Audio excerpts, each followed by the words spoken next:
Right, we are live. Hey guys, how's it going? Welcome back to the Kiwi Lads channel. We are back for the Bunnings NPC, and this is actually the first time I've covered this competition in around 3 years. We used to do it quite often back in 2022 and prior to that, but now we're back for a brand new season. This one, it is a very crucial round of the competition, not just because it's the first, but because it brings opportunities for sides to earn that last All Blacks spot before the side is announced on next Monday. But this game, it's going to be an awesome one. Auckland versus Waikato, two dangerous sides in this competition, but we'll be looking through at the starting lineups. Be sure to keep an eye out for those guys that are in All Blacks contention. Josh Fusitua, he's a name that's been thrown around if there is an injury in that loose head prop department. Soane Vakina at 2 and Angus Ta'avao slotting in as the number 3. Josh Berry at 4, alongside it will be Ty Cribb as the number 5. Shay Clark at 6. Anton Segner, who will also be captaining Auckland for this game, he is at number 7. And then it is Hainsworth Fa'afo as the number 8. And this Auckland back in the backline, Taufa Funaki alongside Alex Harford as the 9 and 10 combo. Taeli alongside AJ Lamb in the midfield. And then also Tito Harris, Cody Vai, and Peyton Spencer at number 15. For the Waikato side, they have got Mason Tupai, his brother, in the All Blacks. He would like to follow suit some stage in the future. Boyle Tia as the number 2, and Kautai slotting in as number 3. James Tucker alongside Lachlan McWannell as the number 5. So it's a little bit interesting with Lachlan McWannell. Throughout the Super Rugby season, he plays for the Blues, which a lot of these guys in this Auckland side are his teammates for. And then in the Bunnings NPC, he represents Waikato, so he will be going head-to-head with a lot of his teammates here. In the number 6 jersey, it is Saifaloi. And then number 7, Ollie Mathis, and number 8, Patrick McCurran, I should say, as their number 8. But Ollie Mathis, he kind of floats around in terms of the positions that he can play. He's also been in that 7 setup, so those guys are normally pretty versatile in terms of where they can play. Out there on the park, Xavier Rowe as the number 9, with Aaron Cruden, the experienced veteran, slotting in at number 10. In the midfield, it is Austin Anderson alongside Balin Sullivan, and then Salabao out on one wing. It will be Josh Morby out on the other after his stint in France, and then Daniel Sinkinson slotting in at number 15. So those are the starting lineups we have got there. Hi, Hamish, there's Kiwi Rob. Welcome in. Hope you're doing extremely well. We have got Auckland to win, says Highlanders fan, and how are you, says Baden. Doing very, very well. Excited for this game at Eden Park. It doesn't look like there's a huge crowd, but of course, the NPC, it does normally build as the competition does progress. And also, we should mention the elephant in the room. This is a Thursday night game of rugby. I can't remember outside of the British and Irish Lions, in terms of a midweek fixture, outside of Friday. You know, a lot of the time, although like we get a Monday morning game here in New Zealand every once in a while for the Curry Cup, but nothing kind of around this date. So it is quite exciting that the NPC has got those almost midweek fixtures too. Go Waikato, ring her cowbell, says Novmum there, and also will you stream Southland versus Otago? I haven't actually decided which streams we're going to be doing for the Bunnings NPC. All I know is this is the first time we've done it in 3 years, and I do want to do certain games of the competition. There will be a few that sadly we do miss just because of overlaps and also due to, I guess, conflicts of scheduling. But hopefully we'll be able to do a lot more than we did last year and the year prior, which at the end of this live stream we would have already done because we didn't do any. We have got there Saturday, says Highlanders fan. And also, hi everybody, you play rugby on a Thursday, says Bruce, apparently. And are you doing Canterbury? No idea yet. I haven't really decided which matches are taking place. Also, one of the other Kiwi lads is down for the weekend, so depending on what's happening with those plans will depend on what games I can do, seeing as he's only down maybe once every 3 to 6 months. So that will probably take priority for the during the day on Saturday and Sunday, depending on what the plans are. And then, we will, of course, have those regular matches for the Lions and the Curry Cup. But off the bench for these two sides, a few handy players there for the Aucklanders. Adrian Choate at the number 20. They have got Rico Simpson, the youngster who was in that New Zealand under-20 side as the 22. And then off the bench for Waikato, Tapaya Cook-Savage, Lima Sapawanga. Initially, Anton Leonard-Brown was released from the All Black squad to be able to play in this matchup. Did suffer a bit of a shoulder injury, separate to his collarbone injury that he did have that left him out of Super Rugby, but he is not there. So Lima Sapawanga gets that big call up, experienced man. And yeah, it's been quite some time since we've seen him in a Bunnings NPC game. I think over 3,000 days or something ridiculous like that. I saw on Instagram, so it's been a long time. But hopefully he goes all right of the bench. We have got there no Tangi Tau, says Highlanders fan. Yeah, see, he's an interesting one, Tangi Tau. Is he fully recovered yet, or are they just saving him a little bit longer? No North Harbour tomorrow. Says Baden, North Harbour taking on Manawatu, I believe, if I'm not wrong. No idea whether or not I'm going to be doing that one.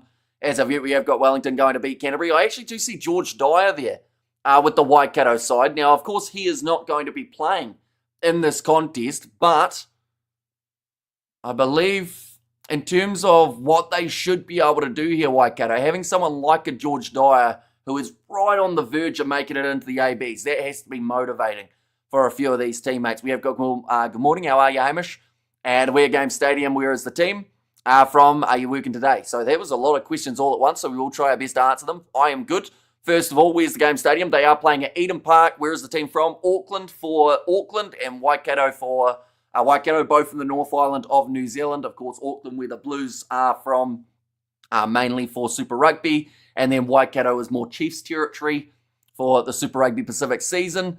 And then, are you working today? I assume you're talking about this day just being. And no, I did get the day off as I went out with my mum on it's not really a trip. It was like 30 minutes away. But that's why I had the day off. We have got there no North Harbour tomorrow. And also why George Dyer not playing, because honestly, I don't know.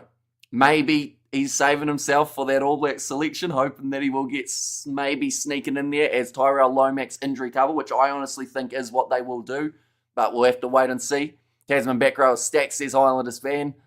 Yeah, see, Tasman in general are just really stacked in terms of their side. Bay of Plenty they're going up against this weekend, and they have got a pretty decent looking side too. I know that Amoni Narua has been released from the All Blacks to be able to play in that contest. We have got there, it's cold and wet out, raining. Says Ruth. And how you doing? Tasman versus Bay of Plenty seems to be the match of the weekend. Once again, will depend a little bit on what is happening with one of the other Kiwi lads who's coming down. If it's during that time, I'd probably, I don't know if I could convince them all during the few hours that he's down on holiday to do a live stream. We could try, but it might not quite work out that way. How you doing? Australia game Saturday? We certainly are. The last match of the British and Irish Lions tour. And Ethan Blackadder is playing for Tasman. Says Baden, yeah, some feel maybe he will be in the running for an All Blacks call-up for the Rugby Championship. That squad is going to be announced on Monday. Scott Robertson naming 36. Although I've heard a couple of people say it's only going to be 35. So we will have to wait and see. But both sides just about to make their way out onto the field for the Stan Thomas Memorial Trophy matchup between these two sides, Auckland and Waikato.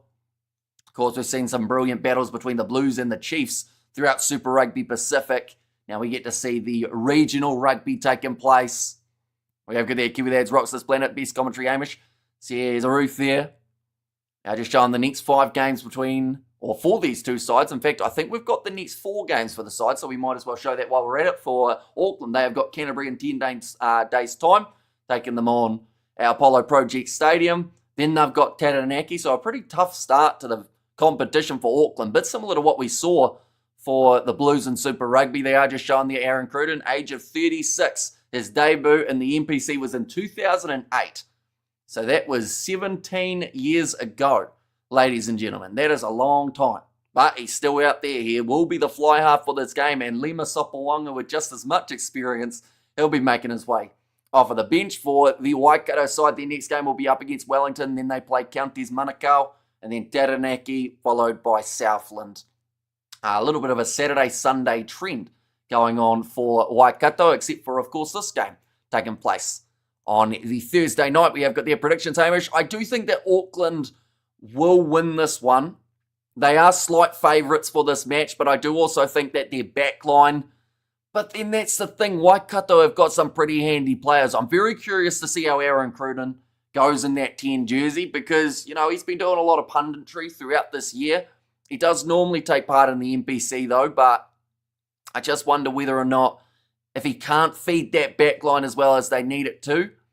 Alex Harford is a talented young player, and I do think that depending on what happens, maybe the Blues will be the Auckland side will be a bit more clinical with their backs. Timothy Tavatavanawa is a good player for Tasman, Hamish. He certainly is.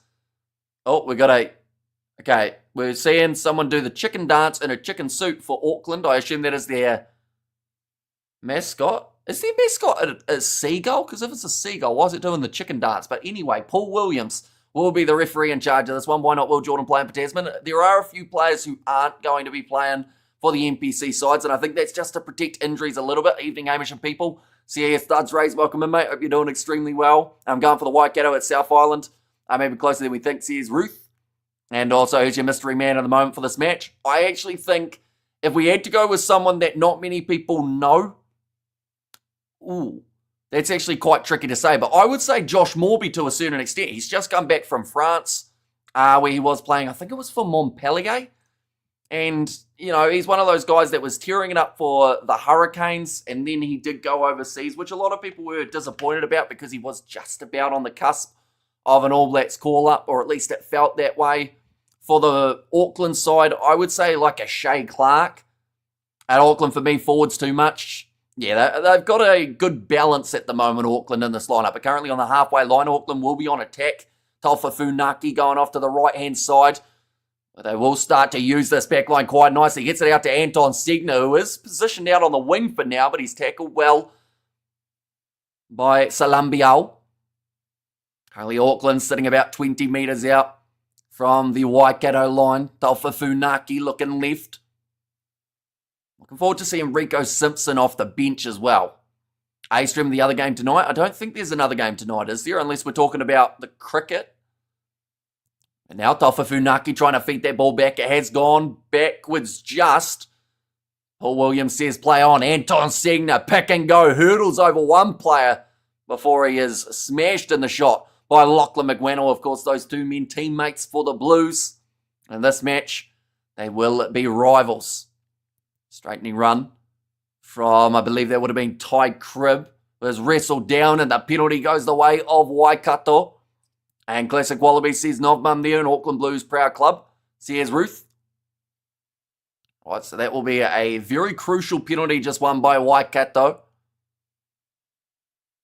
Okay, by the sounds of it, it is actually against Ty Cribb for playing the ball on the ground. So that is what that penalty will be for. Aaron Cruden now has the ability to kick this one into touch.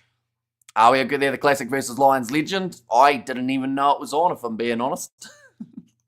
Did they do that match, or it was the Classic Wallabies, was it? The last time that they played it? Is it the Classic All Blacks or the Classic Wallabies again? Maybe it's a multi-match series. I know that one of the commentators ended up doing a hammy in one of them. Let's go, baby, says Aiden. And also we got their Waikato, says Aiden. And happy to see he says Mohadin. Yeah, it is good to be back doing the NPC. It's been 3 years since we last did one. Oh, okay, already first warning at line out. Okay, a little bit of closing the gap from Auckland by the sounds of it. Josh Fusitua just trying to get the mark. I do want to shuffle across that a little bit more, though. Looking to throw him up in the air. At the front, Anton Segner. They throw him up. Doesn't quite connect, but they will still get the steal at line-out time, Auckland. Now back in possession. Angus Ta'aval plays half. He kicked high from Alex Harford.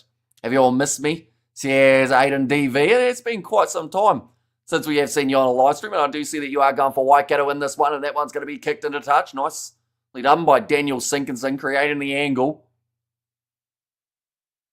And he's been playing, I believe, for the Hurricanes throughout the season, although we didn't see a huge amount of him with Ruben Love there. We have got there, hoping New Zealanders get back into the NPC after successful Super Rugby Pacific. And how many minutes have I missed? Is Tanner, you've only missed the 3 minutes so far. I am manually updating the time as well, so it will be a little bit less smooth than it normally is.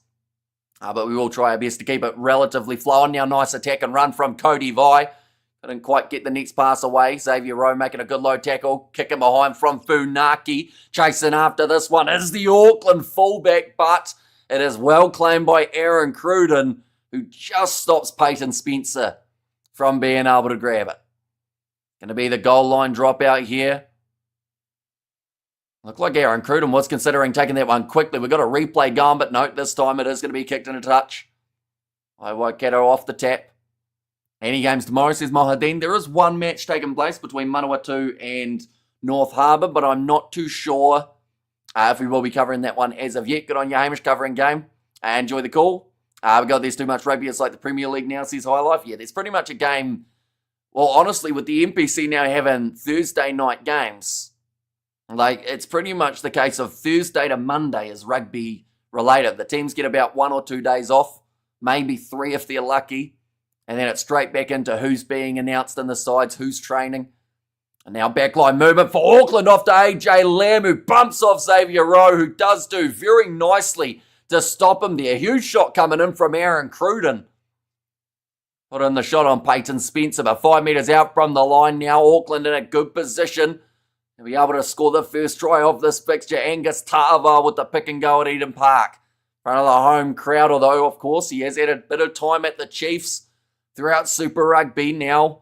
Back with the Blues, AJ Lamb just slipping over in the last minute as he's tackled by Sinkinson. Pick and go from Berry. Just 2 metres out from the try line here for Auckland, and an advantage too, so they can really get close now. Just about, I'd say about 2 inches out from the line now. I'm looking through for the captain, Anton Segner, but it looks like Berry will offload it back. Taufa Funaki going for the cross kick. There is Anton Segner waiting out on the wing, and he scores the try for Auckland at the start of this contest. The captain gets over, and now they will take the lead. It's going to be 6. He's spelling about 3 different things with his hands by the looks of it there for Anton Segner. Of course, another man that some have mentioned in the conversation for All Blacks loose forwards. He now has that captaincy under his belt. Where can I watch live from South Africa? I'd say if it's not on DSTV, unfortunately, I don't think it will be anywhere in South Africa, unless you do have a VPN and have a Stan Sport account, and you can set yourself to Australia. It's all year round, good grief. Wait me for NFL Stay Blessed. Says High Life there. And also we've got their great star, Waikato always plays well versus Auckland. Yeah, they've got a pretty decent record, Waikato. I know that they beat them last year. Alex Harford with an 85% kicking rate in the Bunnings NPC. 29 from 34. Kyle and Hamish. I'm stuck in the back of the kitchen popping on here. See how the game is going, see Chantel. Yeah, it's been a quick start for Auckland, and that is a very good kick from Harford. Goes straight through the middle and now makes the score 7-0 in favour of Auckland. That is a very dangerous start to this contest. The sell of the dummy from Anton Segner too. And gets it over. See, AJ Lamb, he was close to scoring that too. He just had a couple slips along the way, brother, who just scored. It was Anton Segner, the captain of Auckland. Managed to get himself the try there in the matchup. We have got there, when did you stream the NPC before? Back in 2022 was the last time. Do you think Segner could play for the All Blacks? I think eventually he could. I don't know if he'll get the call up this year. Because the other side of things with it, like, yes, it would be massive for them, just like this turnover for Waikato, who have managed to retain their own kickoff, knocking that ball back with Xavier Rowe. But the thing is, right, Segner has now got that captaincy opportunity because Tui Pilotu's in the All Blacks, because of a couple of those other guys not there. So I don't think Scott Robertson would take him out of that opportunity to be able to captain Auckland for the sake of putting him in the All Blacks this year in particular. Maybe in the future years we will see him in there. That's going to be close to a turnover for Auckland. Yes, it is. And it is none other... Oh, the voice doesn't like that, but it was none other than Anton Segner who managed to get the steal. Feeling quite energetic now. Been fasting for 66 hours so far, heading for 75. See you, Bruce. And we have got a great start. Waikato always plays well. And Waikato are defending well, says Ruthven there. Yeah, they've been making those important tackles just out from the line. Though that cross kick from Taufa Funaki. Saw the opportunity there. Is Caleb Clark playing? He is not. He won't actually be playing for the All Blacks either for the first part of the Rugby Championship. He has unfortunately suffered that ankle injury that he had in training. Oh, well done from Daniel Sinkinson, keeping this ball alive. And now going to be charging back towards that Auckland defence. But yeah, he's going to be out for 5 to 6 weeks from now. Not rolling away penalty advantage going against the Aucklanders. Now Waikato trying to get the step going. AJ Lamb can't quite get that still. Xavier Rowe now back line. No, it's going to be taken by Auckland. They will go back now for another penalty. Come on, Waikato, get a try. Says Novmum there. Okay, 5 blue not rolling away there. That's about the second or third penalty, I think, against Ty Crib. Maybe the second just for now. And come on, Waikato, get a try. Now, there are big questions to be asked. This is, of course, the NPC. And I feel like without even saying what Aaron Cruden's going to do here, it is a kickable 3, but guess what? They're going for the corner. It is something that happens quite often in this competition, and that is one of the reasons that so many people do enjoy it. Every side's got that attacking mindset. And if a game doesn't have 10 tries, normally people are surprised. Who do you think's winning the NPC this year? It's actually pretty hard to tell, because I think we have to wait to see who is actually going to be. Oh, another steal at line-out time this time. Anton Segner, but nice work from Waikato to get in there and keep the ball on their side. Mason Tupaia at an advantage now. Xavier Rowe, they're going to use the back line here. Aaron Cruden, he's going to try the cross kick. It goes dead by a mile, and they'll go back for the penalty. But yeah, after we see who gets selected for the ABs, we'll know how strong the sides are going to be. If the rumours are true about the All Blacks captain not playing next Super Rugby season, would you still pick him as captain, says Kiwi Rob? I don't know if they'll ditch his captaincy this year. I think that they'll still keep him as captain if, because Ardie Savia, he's not playing Super Rugby either. He's going on a sabbatical too. So in that case, if you're going to take the captaincy off Scott Barrett for not playing in New Zealand, then you've got to do the same for Ardie Savia. So then I guess Tui Pelotu's your captain in that case. If you're going through the list, or Cody Taylor, nicely taken there. Oh, that's an early join in the rolling maul. I thought they might have called that one, but it is going to be now going down. Auckland trying to defend it. That ball might be stuck in there.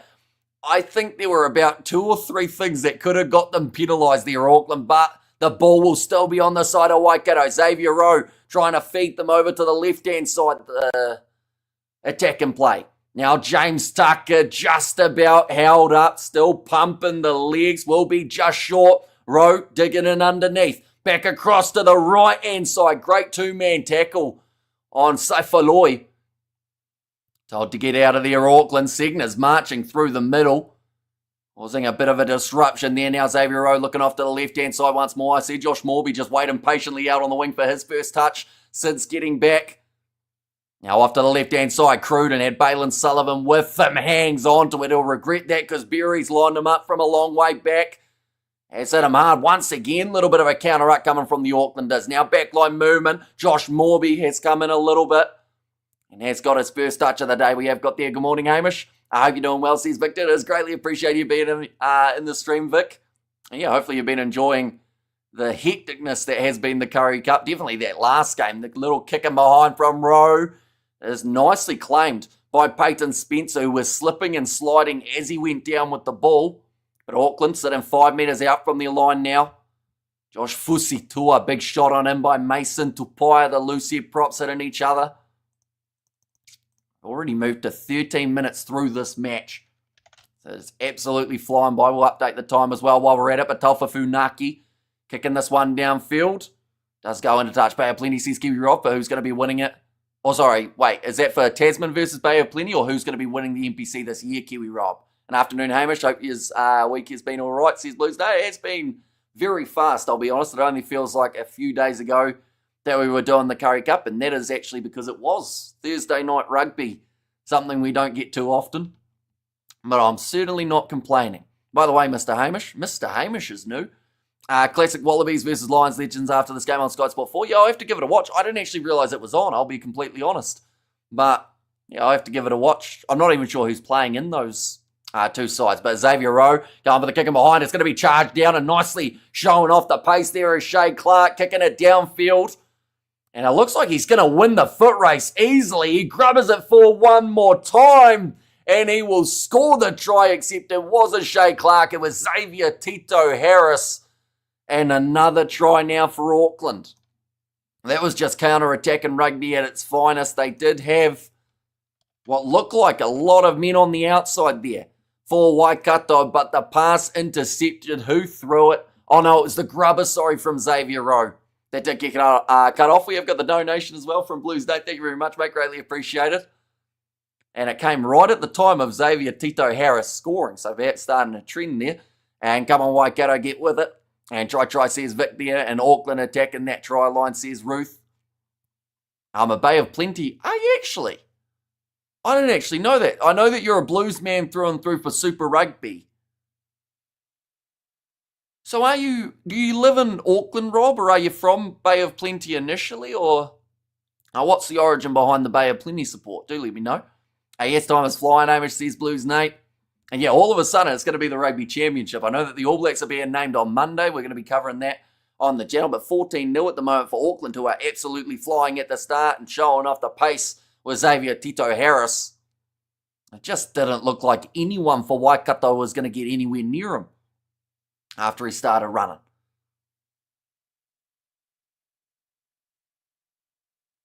Now, getting ready to kick this one off. Waikato just walking up to the halfway line. I was born in Tauranga. Says Kiwi Rob there.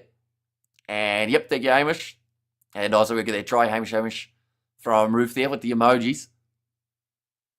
Aaron Cruden ready to go for the drop kick. 15 minutes into the contest, 14-0. I've been a Blues man since Sir Michael Jones. Says Kiwi Rob. It is quite interesting, isn't it, that there's normally one guy in terms of that first player that you end up enjoying watching that then makes you support that side. Oh, nice run down the wing for Waikato, although running out of space. Some good defence from Taeli. But yeah, it's normally that one player that then puts you onto a side and they become your team for a long time. I know that for the Hurricanes, some people it was Christian Cullen. Oh, thrown over the top for Auckland. Nicely taken. For Canterbury, or for the Crusaders, Dan Carter was one that I know put a lot of people in that direction as well, or Richie McCaw. When does the championship start, says Fletcher? It will be starting on the 17th of August. I believe that's for us here in New Zealand, so the 16th of August for you guys in the north. And the opening contest will be South Africa versus Australia, which is on at about 3-something a.m. for us here in New Zealand, but luckily it will be a decent time for you guys up north now around the halfway line. But they go back for the original penalty advantage. By the way, what are the flashing lights in some of your videos, says Kiwi Rob? I assume you're talking about... Oh, it's not going to do it now, is it? Sometimes, that little one there, right? It's pretty much there are lights in the ceiling and the two at the back on the other side of the green screen, depending on the time of day, can sometimes shine through.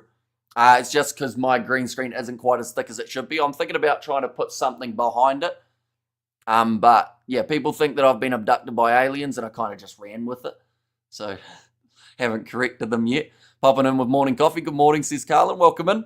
You're doing extremely well. I haven't actually been abducted by aliens, I should clarify. But yeah, NPC, gotta love it. Back for first time since 2022 that we're going to be covering it on the channel. Nice backline movement for Waikato. Having to join into that breakdown. But Auckland are being physical there in the breakdowns, trying to cause disruption. Little kick attempted in behind from Ollie Mathis. Sits up there. Morby with the offload. And Balin Sullivan scores it for Waikato. So that was a very sneaky play from Waikato. It didn't seem like it was going to work, but it's Ollie Mathis who does kick it in behind. Now, we've got to remember, that man is not a conventional 7. He has played as a back before. He can really play most positions and...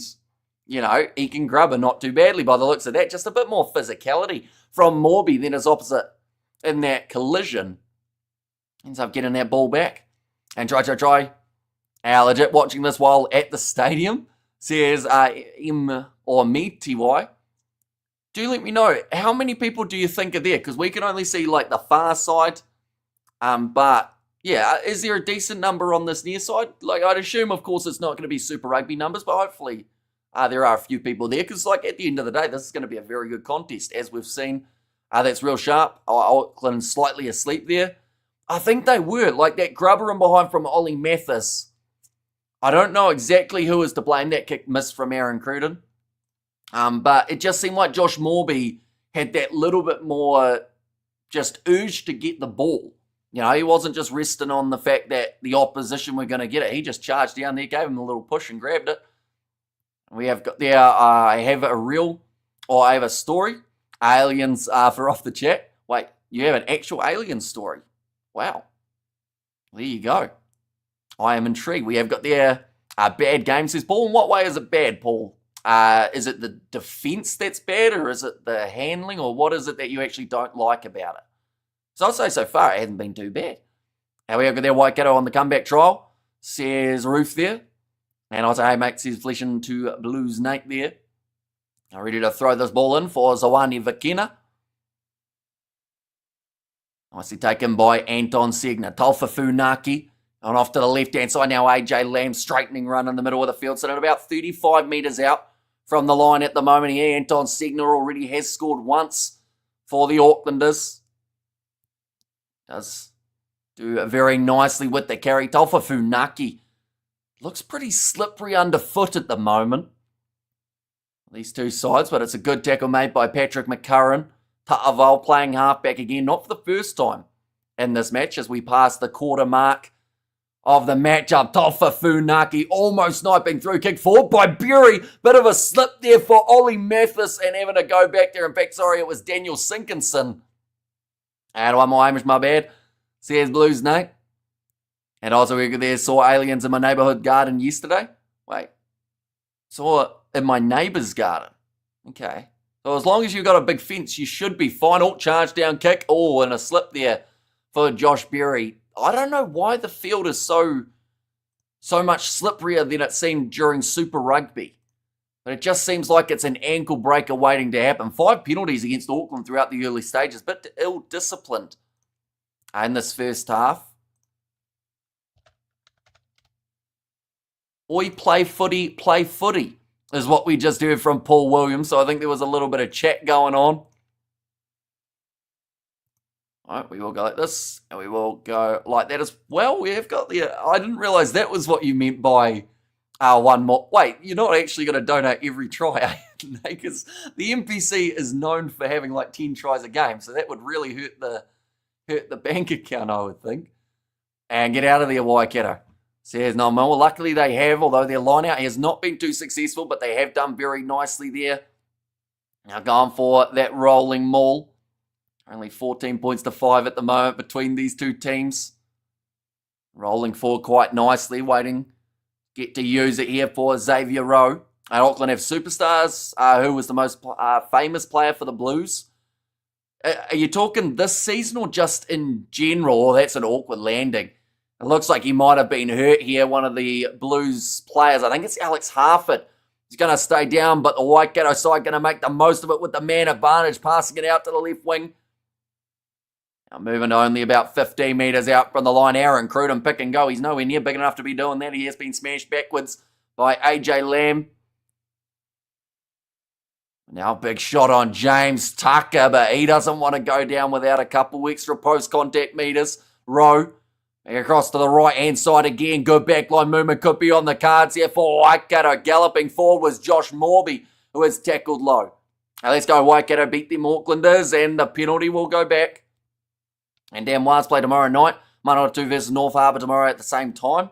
Says Kiwi Rob. And most famous Blues got to be Jonah. Says Studs Raise and sound like aliens screaming and swearing outside mine last night. Says Fleshin. Screaming and swearing. So if they were swearing, was it someone like, was just a domestic going on or something in general in the last 10 or 15 years? See, last 10 years for the Blues is a tricky one. In fact, I don't even know who their last 10 years would be for the most, because that takes you to 2015. So after that, like this might be controversial, but after 2015, it would almost be Rico Ioane, wouldn't it? In terms of the Blues. Or maybe that's after 2020. I mean, Bowden Barrett being there was pretty big, but then at the same time, we've got to remember, like, he was a Hurricanes boy for quite some time, Bowden. But then with him now being at the Blues, you'd say he's right up there. Looks like Rico Simpson is going to get a lot more of this game than he anticipates, because we are going to see Harford have to make his way from the field after taking a pretty nasty head knock here. It was in the collision up against Josh Morby in the air. Both men had eyes for the ball, but a just really unfortunate landing for that man, Rico. Says roof mark to Leah. And 10 Blues went down pretty hard. Hope he will be okay. Yeah, I think he's definitely going to be off for next week and the week after. It just looked like that head just slapped onto the ground. And 10 Auckland too. Says Novmum. And also some of the most notable, Sean Fitzpatrick, Michael Jones, Zan Brook, Robin Brook, Jonah Lomu, Kevin Milamu, Tony Woodcock, Ali Williams, Jerome Kano, Caleb Clark, Rico Ioane, and Mark Talia. And Kevin, Sean, Zinzang, and Jonah. Oh, would you look at that? The All Blacks uploaded Game 3 against France. And TMO and the NPC. There is TMO, I believe. Although in that case, it was just an unfortunate one where both men went up and one of them came down sideways. So few blue stars recently. I never thought about it like that, says Studs Race. Isn't it interesting, though? Because, you know, when you think, well, that was based off, like, it sounds bad to say, but the fame factor of the players. Like, but when you look through at their team each and every game of the Super Rugby competition, it looks absolutely stacked. But then in terms of the global names outside of New Zealand and, you know, those knowledgeable international ones, it's been a while for the Blues, I guess you could say. But, you know, Rico's definitely been, yeah, he's certainly been up there. He probably has been the most controversial Blue in quite some time in terms of racking up not just the Northern Hemisphere fans, but also the opposition fans too. Rolling ball attempted here for Waikato. Ball's going to come out the back nicely, or at least it might come out, although it's still going to be a penalty advantage. Josh Fusitua told to get out of it, rolling over, and they'll score the try now. I want to say that it was Manakai Boyle Tia who pops up with it, and that will be try number 2 for Waikato. We'll go like that. It should be a kick from Aaron Cruden, so we'll give him the 2 points now. But and we'll also change the format of the scoreboard here as well with a little bit of luck. If we go like that and we go like that, there we go. That's a lot better. We have got their teams you think got potential in, or anyone you think got potential in either team. I mean, Anton Segner now as Auckland captain, I think has got a huge amount of potential. In terms of this Waikato side, you know, there's a few young guys in there as well as a bit more experience. Someone like a Balin Sullivan, I know a lot of people have expected big things from him. Mason Tupaia, the brother of Quinn, Lachlan McWannell, Ollie Mathis, and then also a couple more Aucklanders. I'd say the likes of a Taili in that backline, still very young, but a lot of potential there. Josh Berry in the locks has been solid for a while. Joe Rokothoko and also Doug Howlett, for a little bit of those older school Blues players. I still remember when they used to have those Bluebird rugby cards that you get in Bluebird chip bags, and you get like a shiny gold Doug Howlett. Now, putting it back into the pocket, Xavier Rowe. Going to be kicked high by Daniel Sinkinson. Taken round the halfway line for Auckland. Counter-attack on the cards here. A little bit of a step from Rico Simpson for his first touch, but he has been driven backwards by McWannell. And we have got there Mulu. You need a cowbell icon. Says Novmum. And who scored first for the Waikato, bro? First try for Waikato was scored by... Who did get the first Waikato try? Balin Sullivan, wasn't it? Yeah, Balin Sullivan scored the first try. I don't know why it took so long to remember that. I was replaying the try in my head. But it was the pass from Morby that then popped it up to Sullivan off a little grubber in behind from Ollie Mathis. It's all rolled back into the head now. And hi, Alan Hamish. I woke up late, says Robert V. But it is greatly appreciated you being here for this contest. Scrum around the halfway line. Pack weight's 900 kgs for Waikato compared to the 894 kgs of Auckland. So pretty even in that department. Rowe. Have to feed this ball in. And the referee will blow the whistle. We've got another reset. Had a few of those throughout the last few weeks. In fact, it's becoming more and more of a struggle to get a scrum to go in and out without some sort of problem. Heaps of talent across all NPC teams. Biggest thing to watch for is consistency. Those are the players who make the next steps, says Suds Race. Yeah, and I do see a few injury returns. The likes of a Sam Derry, he's going to be back for Canterbury off the bench. So does that put him in contention for a chance back in the All Blacks? I know that they were quite fond of him when he was in the environment. That's going to be another penalty going the way of Waikato. Someone like an Anton Segner being the captain of Auckland. Can he lead from the front? And in that case, maybe that gets him the November call-up perhaps. At the end of the day, there's still plenty of matches to come for New Zealand. I think they've still got another 10 or 11 that they will be having. Now Aaron Cruden Be kicking this one. Oh no, does the quick tap. Different tactic here from Waikato, trying to catch Auckland out in a bit of a slip, but that's a terrible pass from Austin Anderson. It goes straight into the hands of Auckland. We have got that ball back. Waikato catching up fast there, Chantal. Yeah, very close game between these two sides. Definitely after, like you said, that well and truly firing start from the Aucklanders. Now, oh, nice seller, the dummy on the short side for Sully Bell. So then 25 metres out from the line. Auckland, though, in the breakdown. That looked like Peyton Spencer's ball, and it is a great penalty to win for the Auckland fullback. Putting his body on the line as Aaron Cruden playing. He is playing in that number 10 jersey. And then they've got Lima Sopawanga as his replacement off the bench for the first time in about 3,000 days. That man will be taking part in an NPC matchup neutral. Surely that last more try players joined front of the ball. CSU, I'll be honest, they are one of those penalties that, like, they only seem to call occasionally. Because honestly, there are a lot of times that you can see off tries being scored that the guys are actually in front. But yeah, it seems to be one of those lottery ones that they only look at every once in a while. Did I miss Cruden? Oh, I missed the last conversion. Thought it was a sitter. No, he did get it over. I just gave him the points early. But yeah, 14-12. He did miss the first kick of the day, though, for Aaron Cruden. Aaron Cruden. I like to see Sam Derry and Fabian Holland as the locking duo, says Tanner. It would be interesting, although I think that both of them prefer 5, don't they, rather than 4. So I think that it would actually be a decent combo. And it is where someone like, oh, nice steal on the breakdown for the Aucklanders again. They've been doing very well there, but they have also been quite ill-disciplined. 7 penalties so far going against them. Little kick behind from Taeli. Waiting for the bounce of the ball. It's knocked on, sitting down. I think that was Josh Morby going down the wing. Scores the try too for Xavier Tito. No, he was in touch. Just. The flag has gone up. Waikato, they are not enjoying the counter-attack and play from the Aucklanders here. Why isn't Aaron Cruden playing Super Rugby? Because he's been doing the punditry. Fun fact, I think he's actually retired from Super Rugby, if I'm not wrong. He is 36 years of age. Yeah, that knee just bounced on the try line, on the sideline. And we have got there, righty, cheers, says start throws, no worries. I think it was coming from an east to Maurice's house, believe it or not. CS Fletcher, but thrown in, nicely taken. Waikato now, so then 5 metres out from their own line. Check and run from Patrick McCurran. Oh, slip there for Rowe. Ball goes back into the hands. It is very slippery. Oh, that's an ugly landing. Double blow of the whistle. This might be a yellow card. It was an accident, but that's not going to help Austin Anderson here.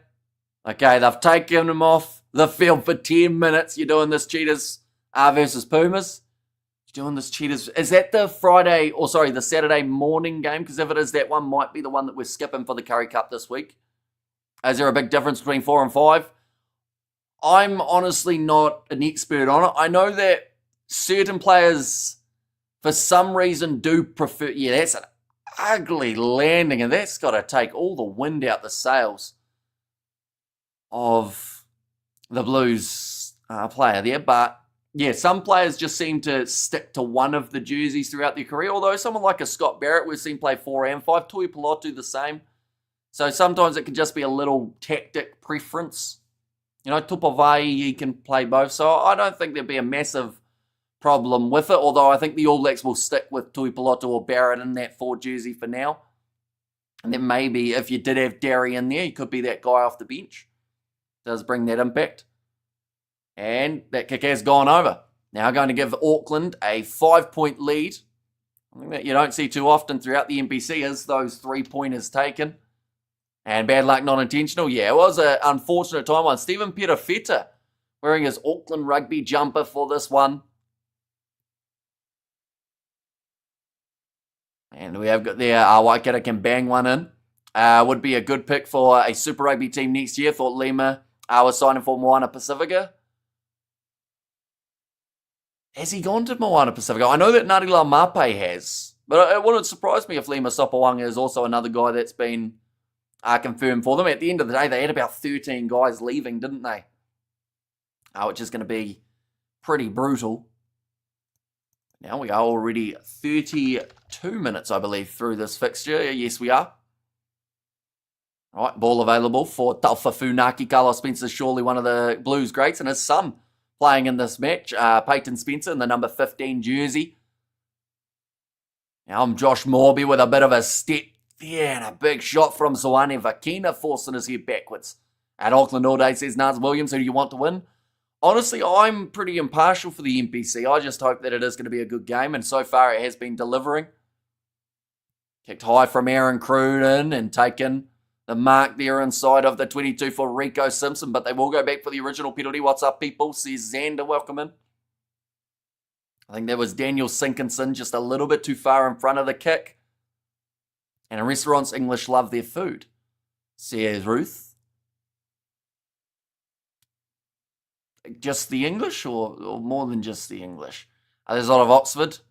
Oh, sorry, there's a lot in Oxford. They all come in on Portuguese passports, working in the service industry. Actually, nice bunch, says Fleshin. And saw Bundyaki getting friendly with Tana.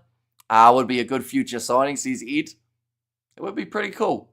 See a Bundyaki or even a Sione Tuipulotu going to Moana Pacifica one day. Another line-out chance here for Auckland. Nicely taken by Anton Segner. Still another 7 minutes remaining for Anderson.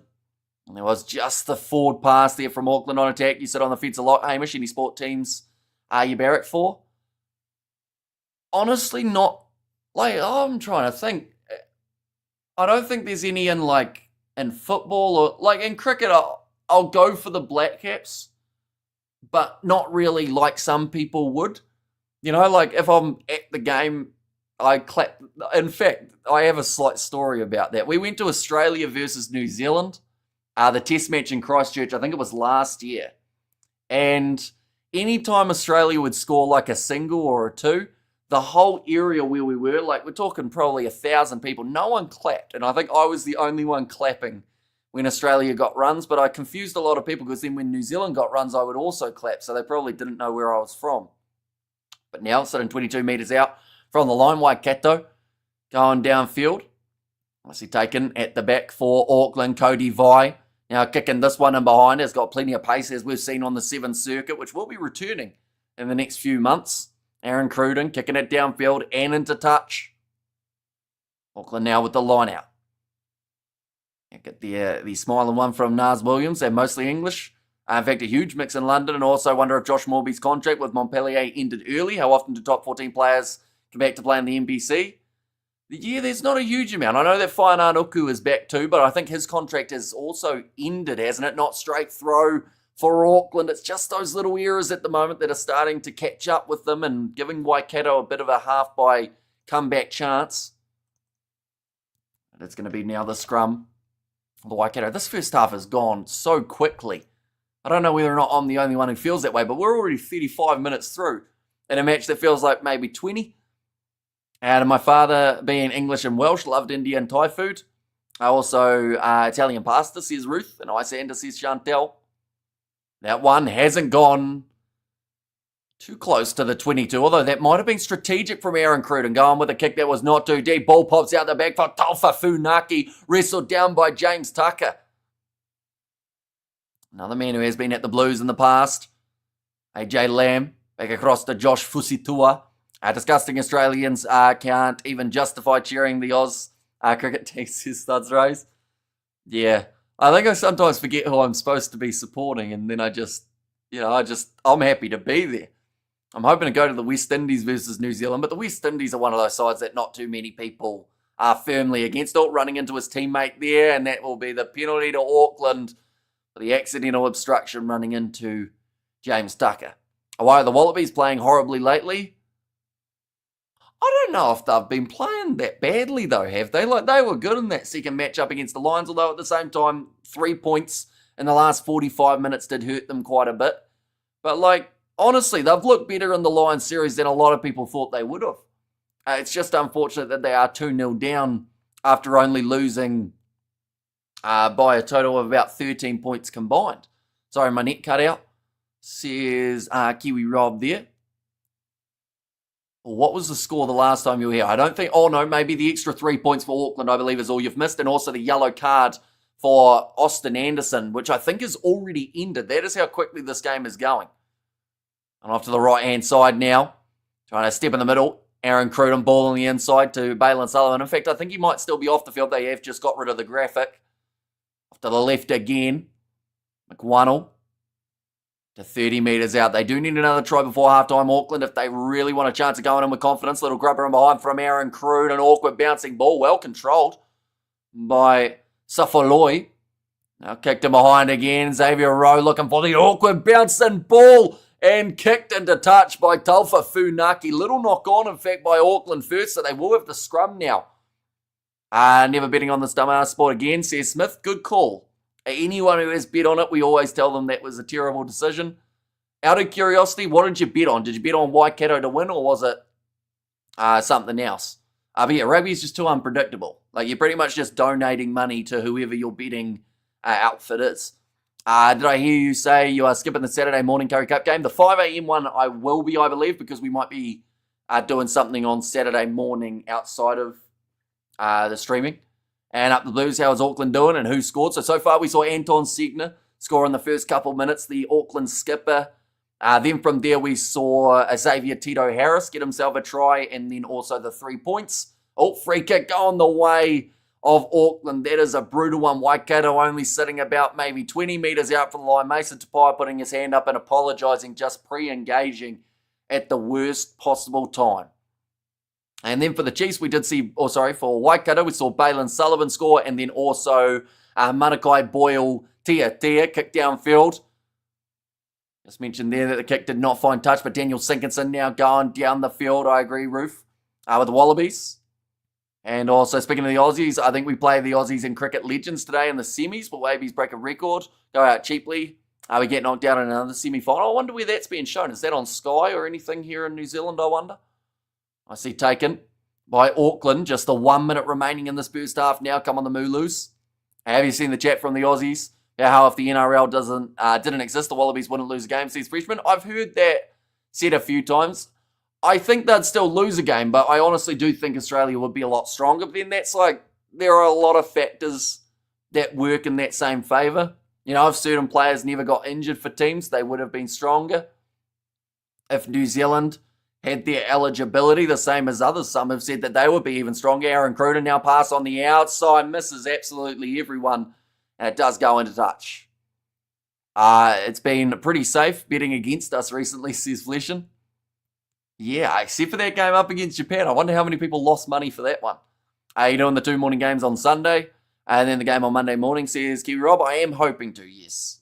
Or at least, I'm hoping to at least do the Sunday morning 2 matches. I'm not sure about that Monday morning one as of yet, but I would like to. Is it me? Does this game look like under 13s? Lots of basic errors, says Rodney. There have been a lot of mistakes made, but I don't know why. But this field looks absolutely like, I don't know what they've done to it, whether or not they put the dish soap on it beforehand, but everyone's slipping over, which I don't think's helping. So, of course, there'll be a little bit of dew around, but I don't think I've ever seen so many people with sprigs slipping as we have for the first half of this game. You know, without a rainy game, I should clarify. Now going back across to the right-hand side, Angus Ta'ava. We've heard the halftime siren here, but it is going to be play on. Taufa Funaki and the Aucklanders trying to get that one last try. Nice step from Taeli, but he slips over after trying to step. Now Funaki off to the left-hand side again. Live win probability is 73% for the Aucklanders. We have there, if NRL didn't exist, the Sydney Football Stadium would be oval, says Studs Race. Now back to the right. Moving on. Oh, that's a rough pass. It has gone forward. And that is going to be the halftime break, ladies and gentlemen. 17 points to 12 in what has been a slippery affair. Oh, almost turning into a bit of a push and a shove there between Josh Berry and James Tucker. They've been teammates before. Obviously, something's gone wrong there.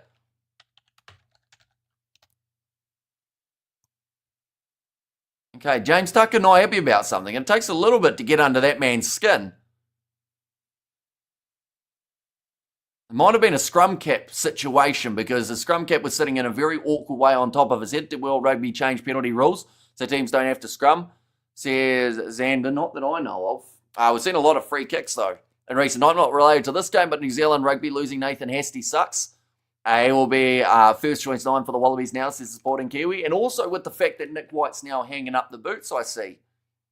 He might get that little bit more of a nod, but heading to the Western Force, isn't he, for next season?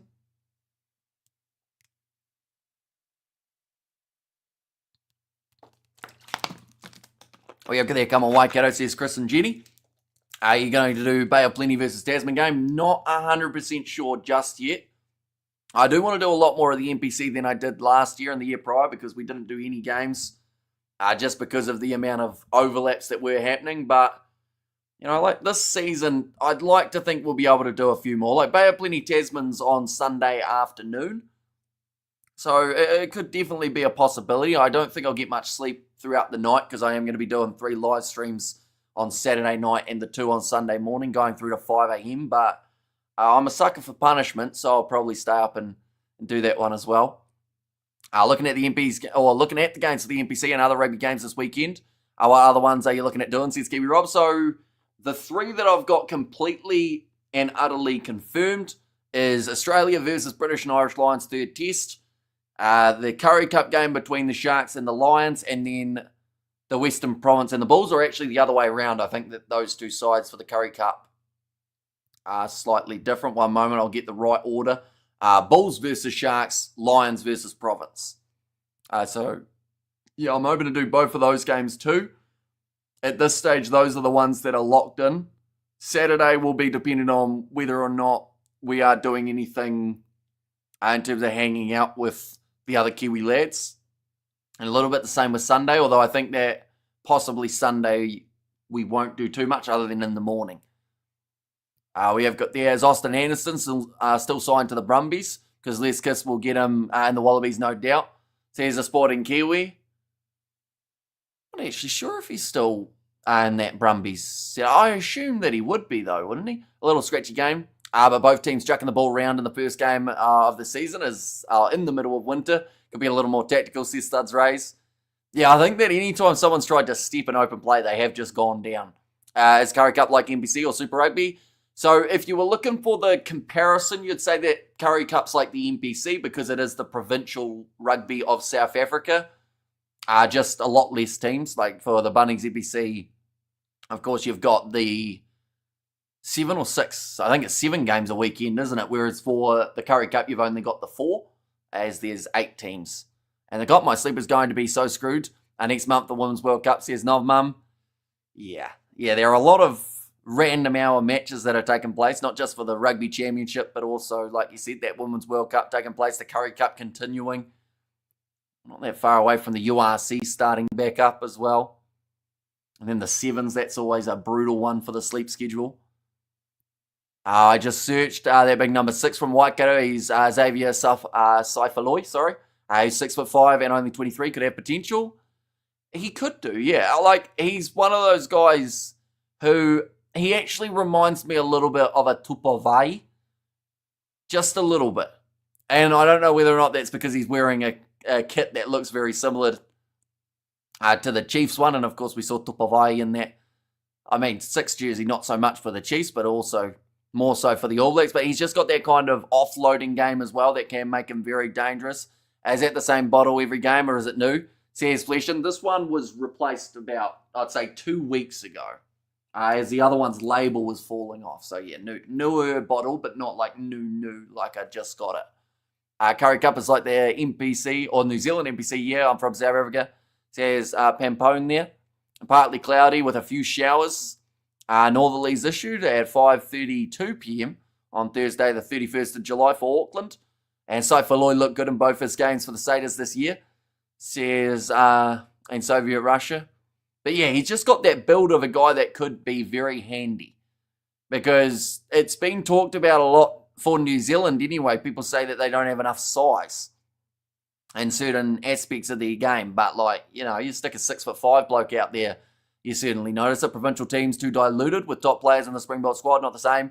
Says Brucey, yeah, we've had this conversation on the Curry Cup ones about how the Curry Cup, with the fact that the shortened competition this year too, sadly we don't get to see those Springboks guys back into the Curry Cup, or at least a bulk of them won't be back for it, which just, just doesn't feel right. We want to see those guys in there. It's like how this round we get to see those guys for the All Blacks back in.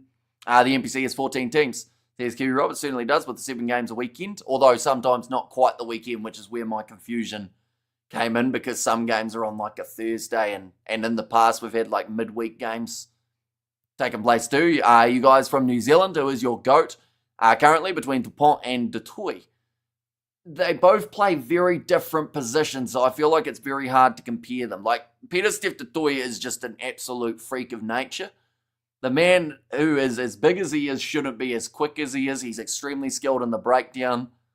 But then, DuPont is the complete opposite. He's very small compared to Pieter-Steph Dutoy. As if the halfbacks were the size of Pieter-Steph Dutoy, I think we'd be in trouble, because that would be some pretty brutal pick and goes taking place from the nines. And we over there, Sofaloy took the line out at the back from the maul try, key attribute. Sears studs raised there. And we'll be interested to see who the best team would be if every All Black played, says Freshman. Yeah, see, that's why these first rounds are normally the exciting ones of the NPC, or at least exciting for those who don't know a lot of the more in-depth teams, because they get to see those All Blacks back. I remember when the Barretts, I think that Bowden and Scott returned for a Ranfurly Shield challenge, didn't they? I think that was a couple years ago that we got to see those guys in action. Of course, the Ranfurly Shield actually being defended this weekend. That's going to be the 7:05 p.m. game on Saturday. And that will be the contest taking place between Taranaki and Northland, coming as massive underdogs for that matchup. DuPont is a nippy, zippy, and awesome, says Ruth there. And also we have got there about the 14 teams. But yeah, every weekend with the NPC on is absolutely hectic. Because, in this case, we've got a Thursday night game. Friday night, it will be Manawatu versus North Harbour. North Harbour coming in as the favourites for that contest. Then from there on the Saturday, there are going to be 3 matches. Wellington-Canterbury as the 2:05. Southland versus Otago as the second match. And then Taranaki-Northland. And then on Sunday, there are 2 matches that are taking place. Bay of Plenty and Tasman going head-to-head, and Hawke's Bay versus Counties Manukau. So, yeah, 7 matches. Then next week, I think we do have 4 games on the Saturday. Actually, 2 games overlapping with each other.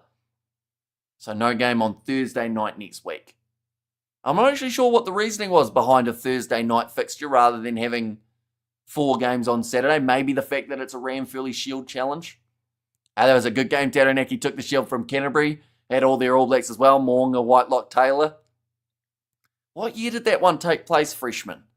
Out of curiosity, because, yeah, from memory, did we even do it on the channel? How long ago was it? Canterbury versus Wellington. Wellington, Ranfurly.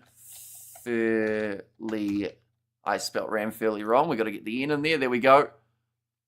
That was 30 points to 11. Retain the shield.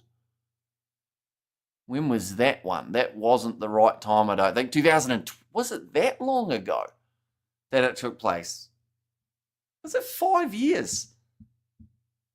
I wonder if we did that game on the channel. I'm going to have a quick look, see what we can find, because I know that we did a couple NPC games back in 2020, but I'm not sure if that was one of them. But we will see. Is Cruz actually playing? He is. He's had a mixed game so far, I would say, but I'd keep him on for a bit longer. I want to know how Sopawong is going to go, though, for his first game in a very long time. All right, Canterbury, there we go. Canterbury, Auckland, Canterbury, Taranaki, 2022 we did on the channel. Canterbury, Wellington, back in 2020 is when we did that one, but sadly no Ranfurly Shield Challenge one. We have there the next Thursday game is Thursday, 21st of August, and Bay of Plenty versus Southland, and that is at Rotorua International Stadium. I wish young fans today knew how big Ranfurly Shield games were. Stop the Nation. Yeah, like it used to be so much bigger than it is now, and I don't know whether or not that is because there is so much rugby being played that it's slightly been diluted a little bit. But, like, the Shield used to be one of those ones that, like, even, I would say even to an extent back in around 2020-ish. You know, back, of course, 20 years ago, it was a lot bigger than now. I mean, that last game that we saw for Taranaki, they won 97-0 up against Thames Valley, which is not really ideal, is it? I'm going to have a quick look. Did they have the Barretts back for another game, Taranaki, at some point a little bit more recently for the Shield? Because there was a while where Hawke's Bay were that premier side that did not want to let it go. Wellington had it for a while too in 2023 after Hawke's Bay did lose it. But yeah, back in that like 2020 kind of stage, we had so many Ranfurly Shield changes. Because it started off with Canterbury, I think. And then from there they lost it to Taranaki, who then lost it to Otago the week after, who then lost it to Hawke's Bay the week after that. And then from there, Hawke's Bay hung on to it for about 2 years. I think it was. Waikato won it off Hawke's Bay. So he has runs there. And then from there, was it Taranaki? I just had it open, but I just closed it again. But I think from there, Taranaki, did it take 1 or 2 extra situations before we saw it go into their hands? We'll go back a little bit. So Taranaki, they have had it for a little bit of time. So Hawke's Bay then lost it to Tasman in 2024. And then from there, Taranaki took it off them 6th of October last year. But now, second half, just about to get underway, ladies and gentlemen. That was quite a half-time break. Or a quick one, I should say. Just absolutely flew. Second half. Currently still the 5 points difference between these two teams. Taufa Funaki. I have to say, AJ Lamb's one of those guys that we saw a whole heap of in the first probably, I'd say, 10 minutes of this game. And then from there, he's kind of disappeared. Which is a bit of a concern. Oh, Sinkinson, big knock on from him. Anton Segner sliding in on his knees. Stephen Donald was good for the Classics. He wouldn't look too bad at NPC level. Nice kick behind from Taufa Funaki. That's looking like a 50-22. And that is a very good start to the second half for Auckland. Taufa Funaki, I mean, there is the injury. Got to remember that Noah Hotham out for 7 to 8 weeks. I know that there are a lot of halfbacks in New Zealand at the moment trying to jockey for that potential chance. Taufa Funaki, I believe, eligible for Tonga. Can't remember whether or not he's at a cap, though. Now going back off to the right, and he's just knocked the ball on, but there will be the penalty for offside. That end up impeding the 9. There's a Thames Valley in New Zealand. I live in the UK one. Says Flesh. Yeah, there's a few double-ups around the place. I know there's a Wellington in South Africa. Trying to think of where else there is. There'd be an Auckland somewhere else in the world, wouldn't there? Looks like the shot is actually going to be called by Auckland. This will give them an 8-point lead. Last 5 penalties have all been against Waikato. It started off with about 6 or 7 against Auckland, just compared to the 2. Funaki, lovely name. He's all over the field, says Ruth. Rico Simpson, the youngster from the under-20s, the runner-up in the last Rugby World Cup under-20s comp. Thames Valley are called the Swamp Foxes. I would love to see an NPC XV versus the All Blacks. I think NPC could build a solid team, says a Sporting Kiwi. Although with that, I would like to see them have a few warm-up games rather than just the one-off test, because although I was going to say a New Zealand XV would be interesting, but then saying that a lot of those guys probably are going to be in that NPC team too. But I think that was the slight problem with the AUNZ side. Although saying that, like First Nations and Pacifica XV, they seem to have no problem with gelling as a new side, but you just like to see them have a couple games under their belt to get the rhythm. So I'd love to see them play Samoa, seeing as Samoa don't seem to have too many games of international rugby at the moment. Tonga the same. You know, perhaps play both of those sides and then play against the All Blacks or a New Zealand XV side or something like that. And wow, says Kiwi Rob, back off to the right-hand side. Aaron Cruden skip pass, but it's intercepted. Xavier Tito Harris, there's no point trying to catch that man, and that will be another try for Tito Harris's second of the contest, and that is brutal. That's the second time that he has got a breakaway try off a Waikato mistake. New Zealand XV toured last year, beat Georgia, basically the NPC team, says Studs Race, and yeah, hopefully they will do that again at some point in the future. I remember Duplessis Karefi actually captained that side, didn't he? Up against the Georgians, and a lot of people wanted to see him get that chance in the ABs then now. This recent game got himself the try. Xavier Tito Harris, he is just being a menace when it comes to getting those interceptions. Any lobby pass that Waikato are scoring or throwing, he is scoring off it. Now Auckland says Chantel, and hello Mr. Hamish Audi there, says Doc Martin, welcome in.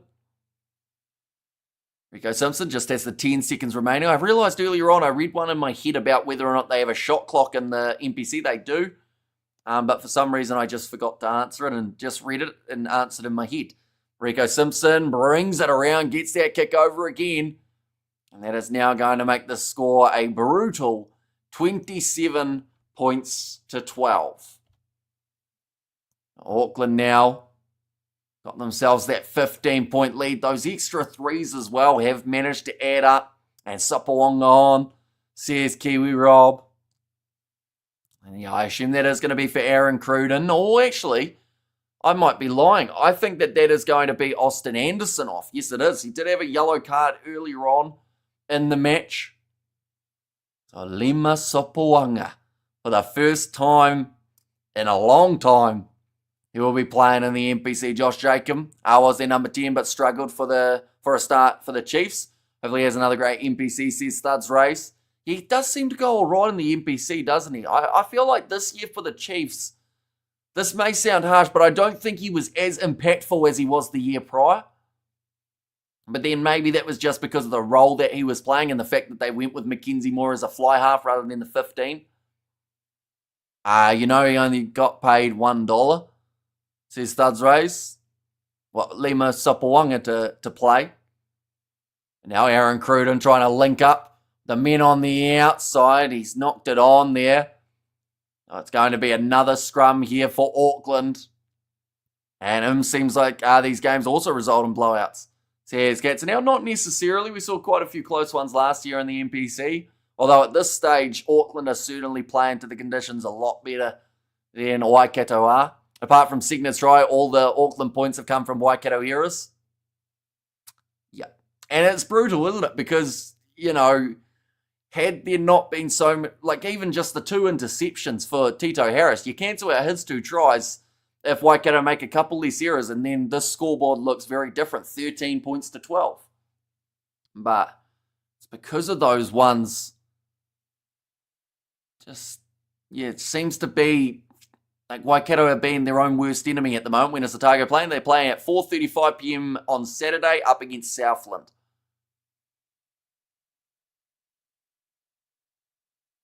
All right, Anton Leonard-Brown has a shoulder injury, but he is running the drinks by the looks of it today. I said there, it's unrelated to the broken collarbone. By the way, to Will Jordan and Mackenzie. Oh, congrats, I think that is. Sorry, I was confused about the abbreviation for a second there. Will you stream it? I am not 100% which games I'm doing this weekend, just because Isaac, one of the other Kiwi lads, he'll be coming down for the weekend, and I believe the 4 of us are going to be hanging out, but I don't know when. And it's also pretty limited in terms of when everyone is available, so I can't really pull out of that. So it's just more of a waiting game. Oh, it's going to be awkward slip there. They will go back for another penalty, though, in favour of the Aucklanders. And we have the Curry Cup. Need to be like the NPC and Heartland Rugby Comp. Unfortunately, you can't afford it. 8 teams and 14 teams. Yep, so 8 teams in the Curry Cup, 14 for the Bunnings NPC. There was a stage where they had 2 different kind of levels of the NPC. They had the Premiership and the Championship, but now all the sides, I believe, are in the same comp. Oh, front row not pushing straight, actually, the penalty against the Waikato there. Rico Simpson puts it into touch, but this scoreline starting to become a bit more of a blowout, unless Waikato can fire back into it. But the Auckland attack has looked strong. They made some good decisions. We've hardly seen more than a couple passes without either a slip or something along those lines. Oh, the hesitation for Zawani Vakina. He's got a big smile on his face. He knows that one was just a slight error, and it means that Waikato now have got themselves the free kick with 32 minutes remaining. We'll update that time as well. Oh, tap for Cruden, and now we'll kick it up high. Waiting for this one to come down. Nicely taken by Rico Simpson, and now pressure coming on Peyton Spencer. Funaki calling his men over to the right-hand side this time. Goes to Shay Clark. He's been very quiet in this game. I don't think we've seen him as much as first anticipated. Taufa Funaki. Now again, looks to kick it high and long. Does get it into touch. Gets through the hands of Aaron Cruden, so they won't be able to take this one quickly. Cheers, Hamish, there's Doc. And Waikato must score. Yep, if they want any chance of winning this game, they will have to score very soon, because they're not only down by the 2 converted tries, they're down by the 2 converted tries and something. Oh, we see Adrian Choate. He's going to be making his way onto the field, and that is going to be for Zawani Vakina as well as Sam Hainsworth Faofo, I think it was, or it might have even been Ty Cripps, sorry. And we have got there, you're always biased towards New Zealand in general, says Doc Martin. And apparently New Zealand can't afford this either. Big issues in New Zealand rugby, says Studs Rays, and Ollie Mathis have been pretty invisible this game. Yeah, he had that one grubber that led to the Waikato try, and then other than that, haven't seen him a massive amount. Auckland have just, I don't know what the possession stat is, but it's got to be close to 60% in their favour, I think. And another penalty this time going against Waikato, or at least the advantage for one. Josh Fusitua. Funaki, cellular dummy there from Rico Simpson. In fact, it was AJ Lamb, the $1 contract, behind former All Blacks NPC return after 3,251 days. Says Kiwi Rob, a little bit of a counter ruck from Mason Tupaia. They'll go back for another penalty to Auckland. 5 Waikato. As Lachlan McWannell, who was offside in front of the kick. I try to be impartial, particularly for the teams I like. Says Studs Race. And Waikato will score soon, says Heem. Now the question for the Aucklanders. The thing is, the NPC is a little bit different to some of the competitions around the world. And that is in regards of, to get a bonus point, you need to be 3 or more tries ahead. Oh no, sorry. It is actually 4 tries or more in this competition. Which is interesting that Auckland would not go for the try here then. They've had Tito Harris, he scored 2. They've had Anton Segner. Had anyone else score for Auckland? No, 3 from 3 for Simpson, although he did not start this match, of course, but maybe they think you've got to be ahead by 3 or more tries. There's a dumb penalty from Waikato, and it is just gifting Auckland the points at the moment, because Rico Simpson, he's struggling to miss, although he just has, so I jinxed him there. What was the halftime score? Says Jacob, in the halftime break, Auckland were leading 17 points to 12. So since then, we've seen the Rico Simpson 3 points, and then also the try from Xavier Tito Harris. Question for you, Hamish, when will we hear about the sevens? I actually have no idea. If I'm honest, they have completely changed the format. They have completely, let's be honest, ruined the format. So, yeah, we'll wait and see what happens with the 7 side of things. Nicely taken by AJ Lamb. Gets his offload away to Shay Clark. And Auckland look impressive out there and determined. Yeah, they seem to have that extra gear at the moment.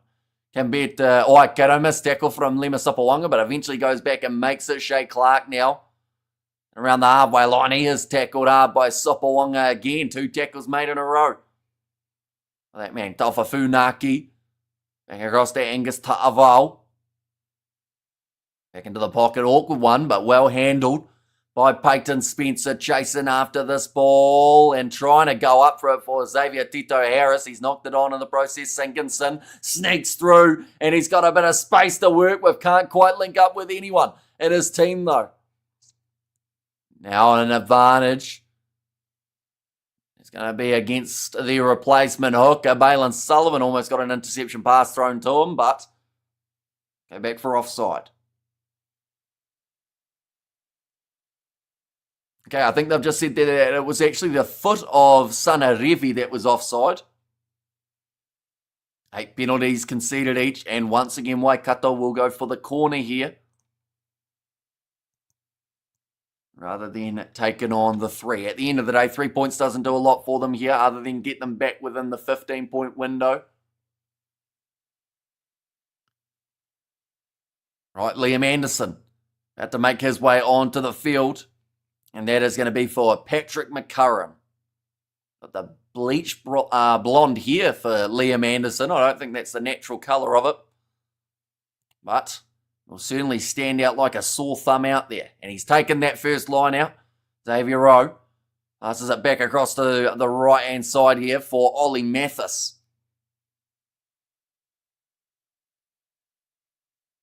Now Xavier Rowe back across to the left-hand side. Aaron Cruden tries to step and he's driven backwards by Josh Berry. Pick and go by Sasefu Kautai. Now Rowe moving this ball and it's a knock on from Mason Tupai, who you could see just lost all sorts of enthusiasm. Once it went down, kicked him behind from Auckland. Pressure on Balin Sullivan, who is tackled inside of his own 22. It's amazing how they killed off a popular competition like Sevens when there was no need to change it that drastically, says Flesh. And yeah, like they said it was because they were losing money, but now, like you said, they've lost half their audience by the looks of it, the way that people have reacted to the new Sevens. Like, there was nothing wrong with 16 teams at all. Like, and of course, we don't see the financial books, so we don't know what goes into it from behind the scenes. Josh Morby now breaking the line. I mean, trying to show the pace. Passes on the outside. He's got Rowe. And a little almost obstruction there.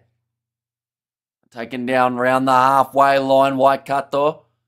Passing off to the right-hand side, Liam Anderson goes to Supawangu, who tries to fend off the attempt of Taeli. And try Waikato, please. Still time left, says Nishal. And another error from Waikato, says Rodney. Yeah, unfortunately, they are adding up, and that is another one not getting the clean out in the breakdown right. Ball carrier holding on, and that is now another penalty to Auckland.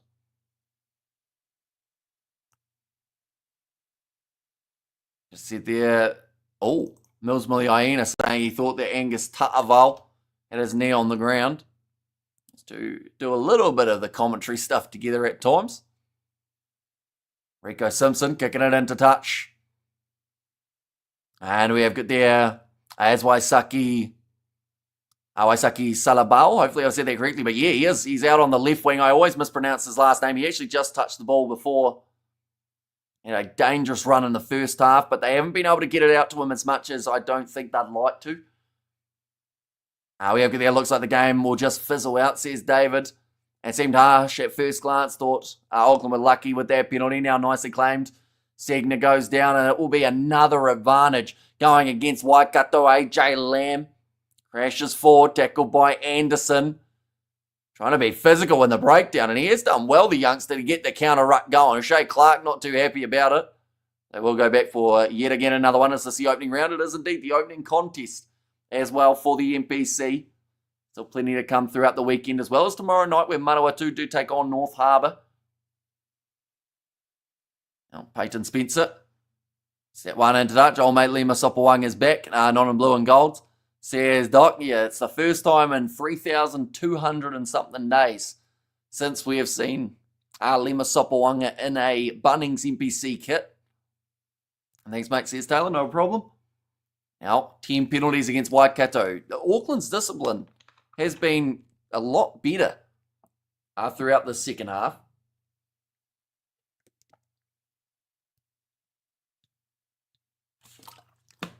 Asana Revi.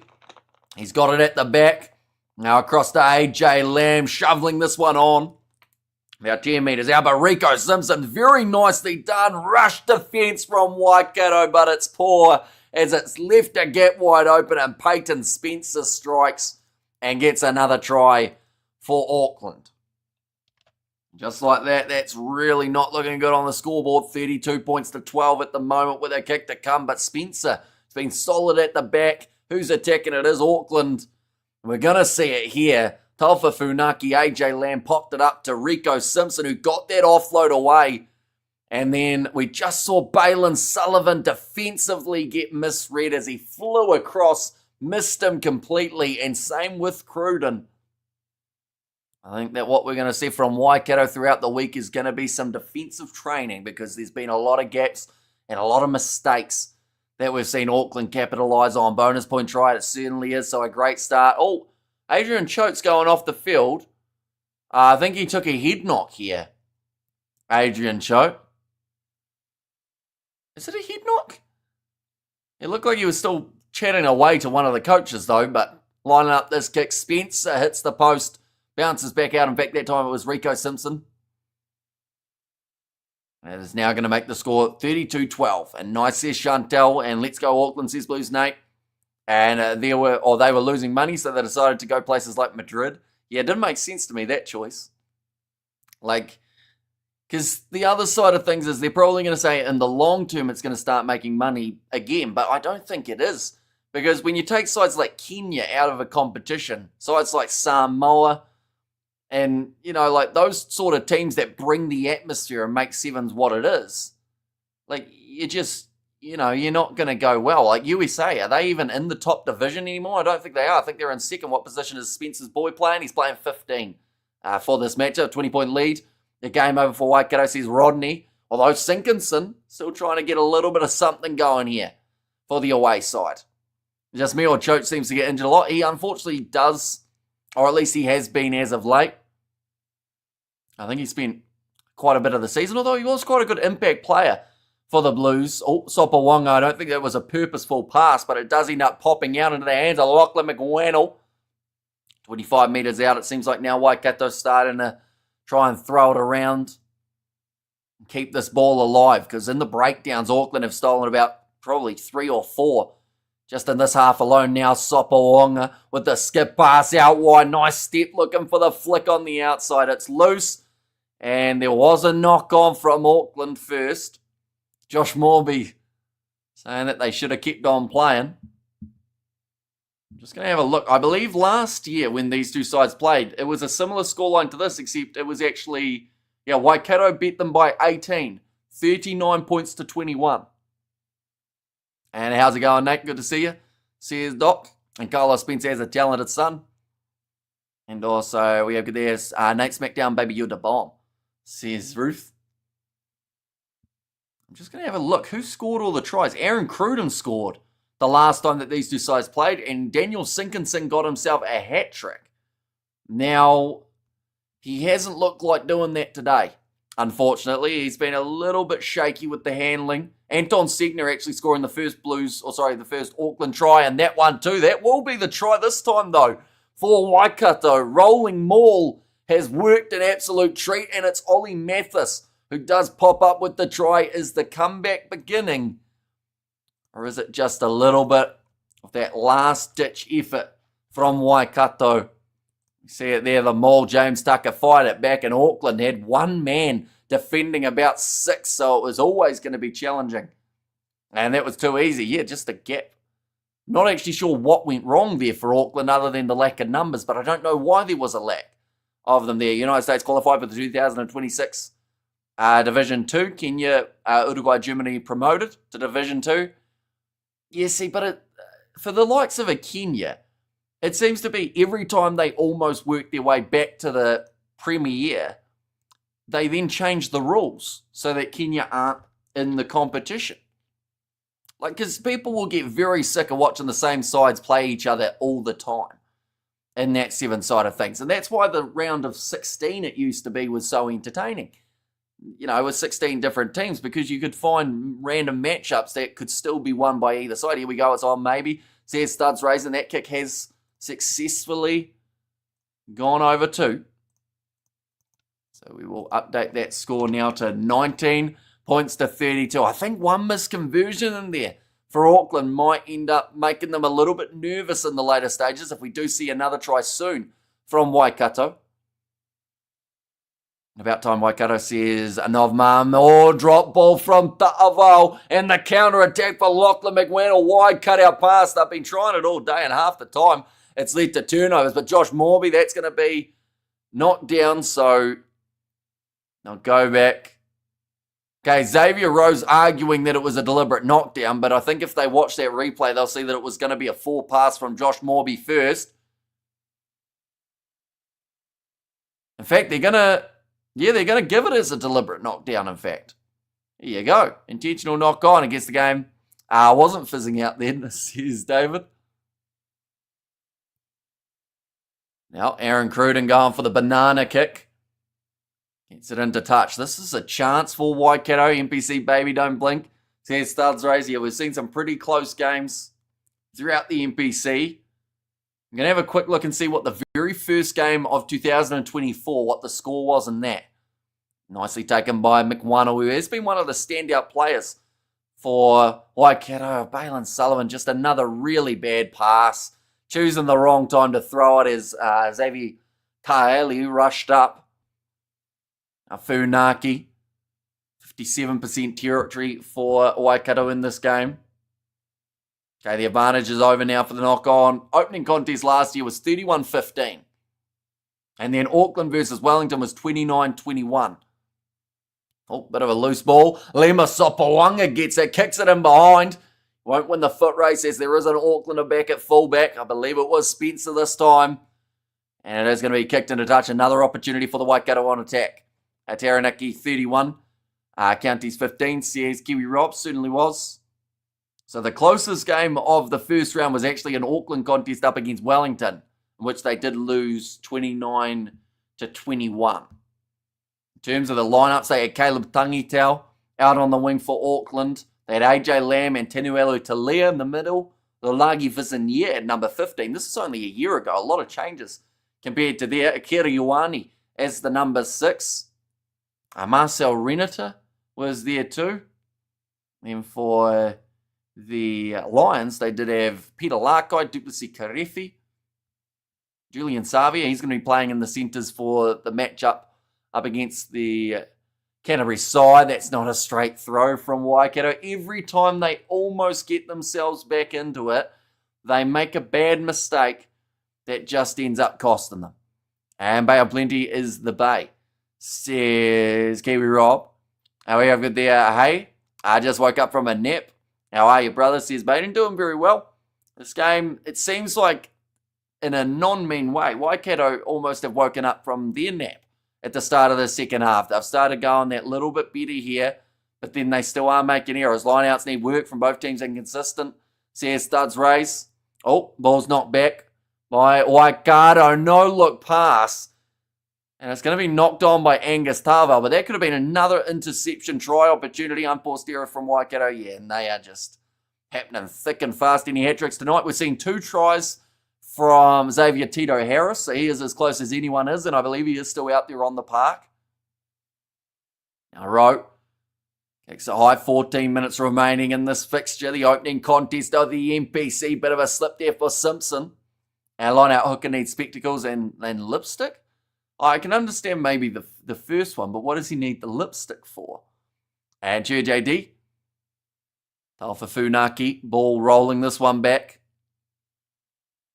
Are you ending after or watching the other game? I will be ending this one. Nicely taken under the high ball for, I believe it was the replacement by Cook Savage. Off to the right-hand side again, wrapping around Aaron Cruden, looking for the offload, does find it to Ollie Mathis, passes to Morby, look close to forward, although Morby now finds a bit of open space to be able to run into Funaki. Big clean out on him by Balin Sullivan. Now straightening with the run was Manakai Boyle Tia. He scored earlier on in the game. Back across to the right. Oh, Morby's down with an ankle injury of some sort, maybe. Could be serious. Ollie Mathis with the step on the inside. Goes round but doesn't then pass. Now Rowe, short ball going over. It will be Tapaya Cook Savage. This game is not over yet. Now, scoreline is going to be 24 points to 32 with still the kick to come. What looked like it was a pretty straightforward finish for the Aucklanders is turning into a very exciting end to the opening match. And try.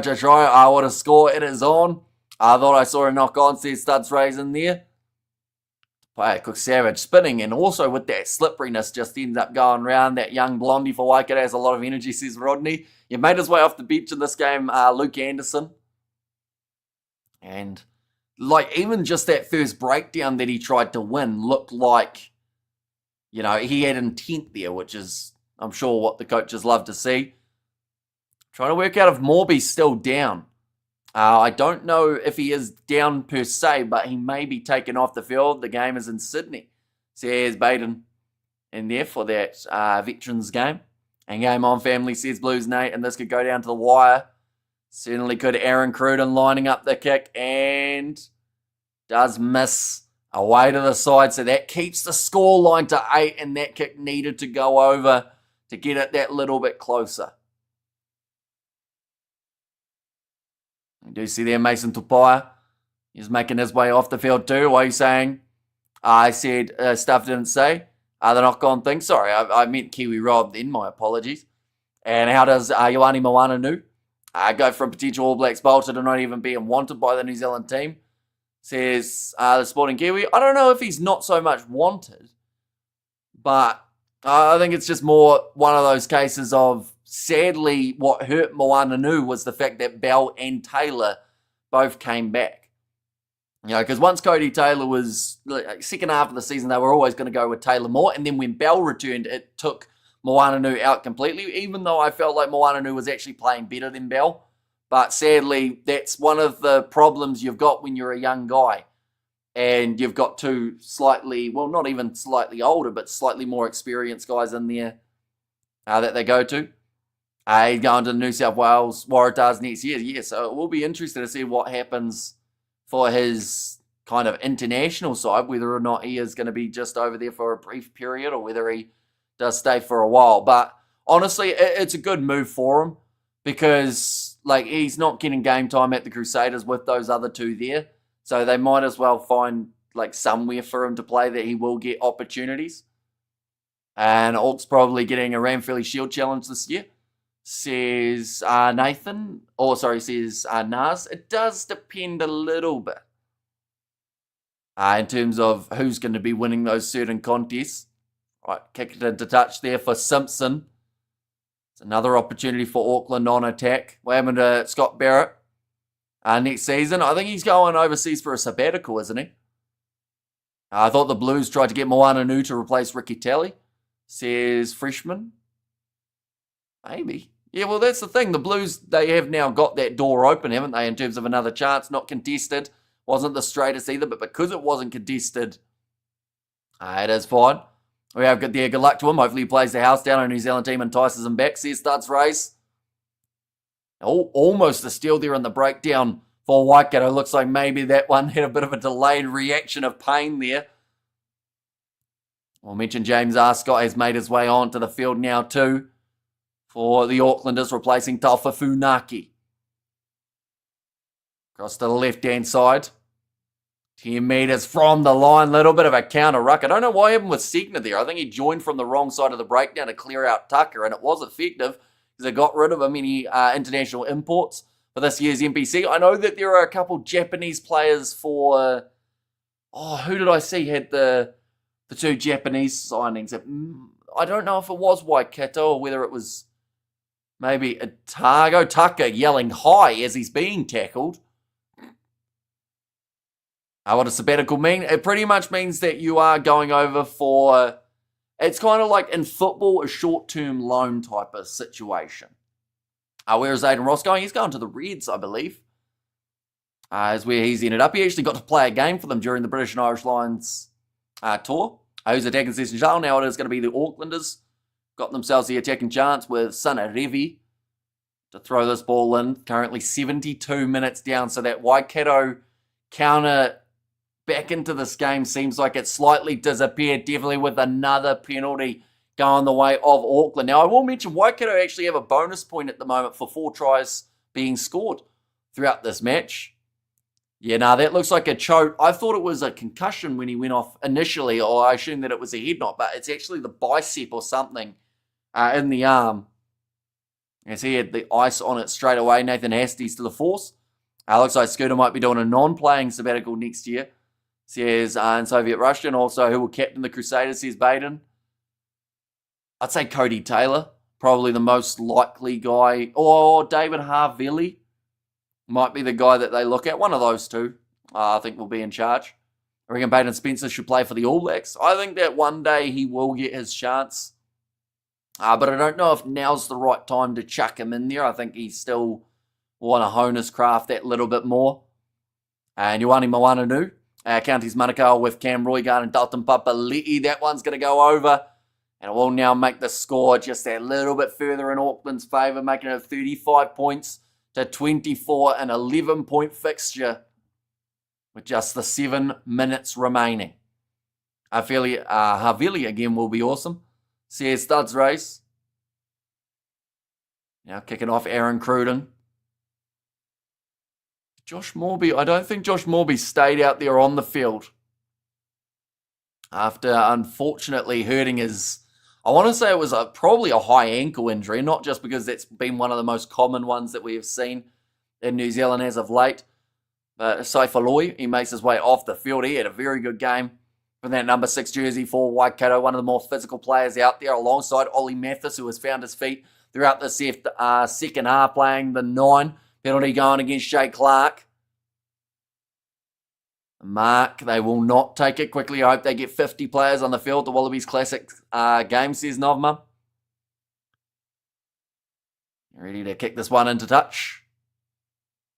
And, oh, beautifully done. I think that was Rico Simpson. He retreated about 20 metres to then stop it from going out. All of Waikato are saying it was out. Simpson's got a bit of a smile on his face. The referee is asking the question. The ball never crossed the playing turf.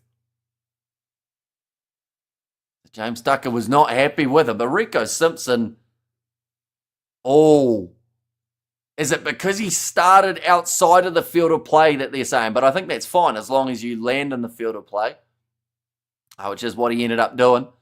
Stephen Petafetta in Auckland colours, let's go, says Blues Nate. Now another not straight throw from the replacement hooker here for Waikato, which is Ani Asu. So I think we're going to see a lot of line-out training for these two sides throughout the week as well, because there have been many not straight line-outs. Now just the 5 minutes replaying. Right, Josh Morby now making his way off of the field. Yet to replace Xavier Rowe, who they may give his replacement, Charlie Marsh, a whole maybe 5 minutes if he's lucky. In fact, it'll be less than that now. Ball bounces up on the side of Waikato again. And crikey, that's average since Studs race. Yeah, I don't know how many not straights we've had today, but it's got to be over 5, doesn't it? You reckon Kyle Preston play for the Crusaders next year? I think he will do. I think he is also a very bright prospect for New Zealand Rugby. Aaron Cruden passes across to Balin Sullivan. He's got the pass on the outside. Going to the replacement is Charlie Marsh. So he was already out there, and they will get back into this game once again, Waikato. Right, this kick for Cruden's important unless he wants all the pressure of having to line up the last one. In fact, that's Rui Ferrant.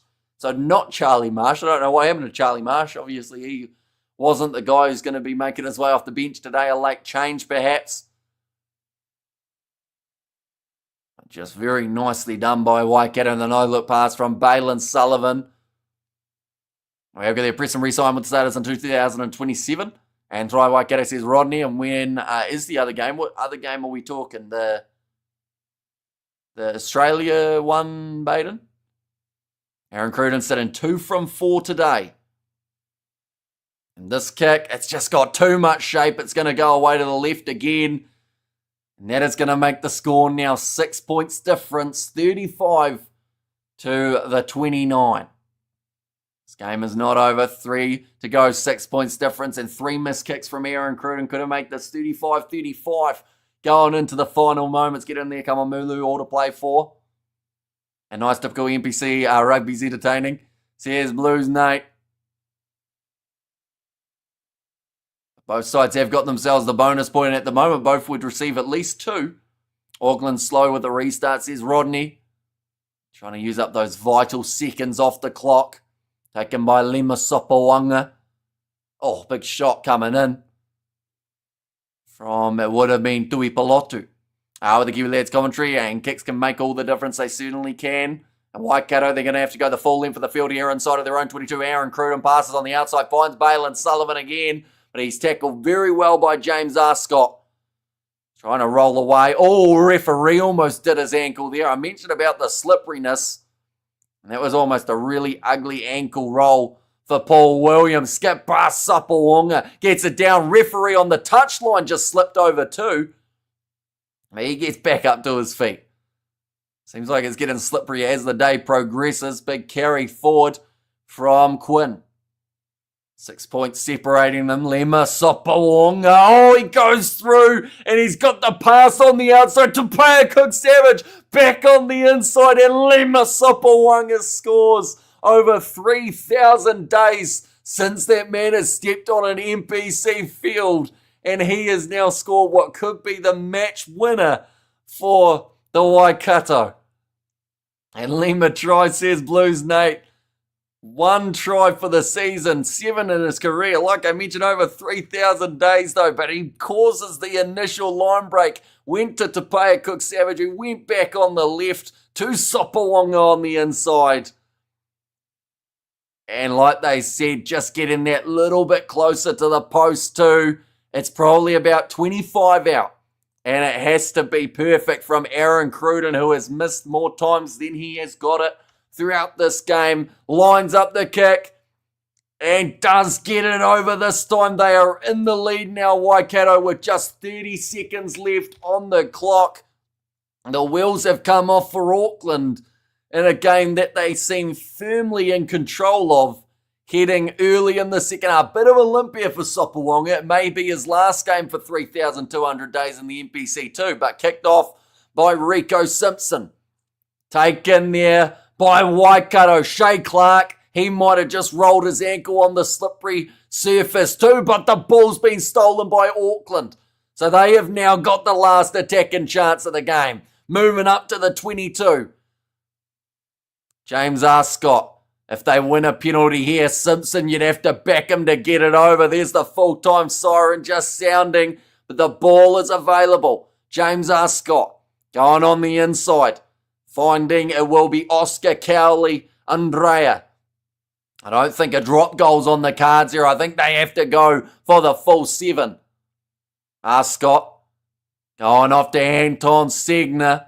1 point separating these two sides. Looked like a Sopa winner or Sopawonga match winner. Almost gave him a new nickname there. James Arscott. They're talking about the possibility of the drop goal. I don't know if you can do it here though. I feel like it's too much of a risk. Instead, do it once you've got the advantage. But Waikato don't want to give that away. James Arscott going off to the right-hand side again. 20 metres out in front of the sticks. Arscott goes right. Josh Berry, first carry for him in around 20 minutes or so. 10 phases, back to back. On off to the right again, another carry for Auckland. Looking back to the left, there was a little, there's a look in the pocket for James Arscott here. It's too risky. Yes, you might be able to nail it, but it's slippery, so you're going to slip over more than likely if you do try it. They're going back, though, in the pocket. Rico Simpson shanks it, and it goes straight into the Waikato players who pick the ball up. And Waikato now, there was a knock-on. That is the end of the game. That was the terrible decision from Auckland to attempt it in a condition where you are going to slip more times than not. It was a valiant comeback from the Waikato side. It was a great first half for Auckland, but you can see what it means to Ross Filippo and his coaching staff.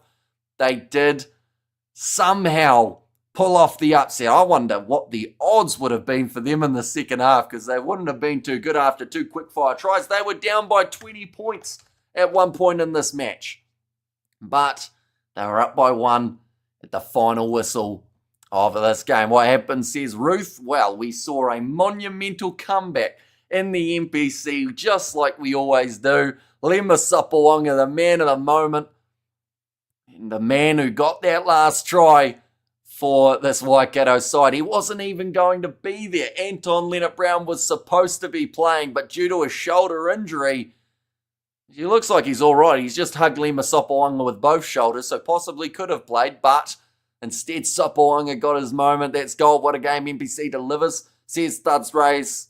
And well, how did they do that? I have absolutely no idea. But the worst thing that they did was go for that drop goal at the end of the game, rather than just continuing to attack. Like, yes, they hadn't gone too far after 11 phases, but like, there was still time. Could have been an advantage, could have been a gap that opened up, and then that could have been the chance that they did need. And solid game, good opening for the NPC.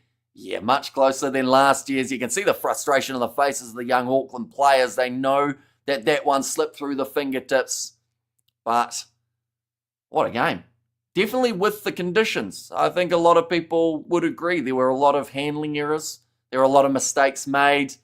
But, yeah, you can see there looking up at the sky for one of the Auckland players. He is swearing about it too. I think that's Tom Allen. He can't quite believe what he's seen there.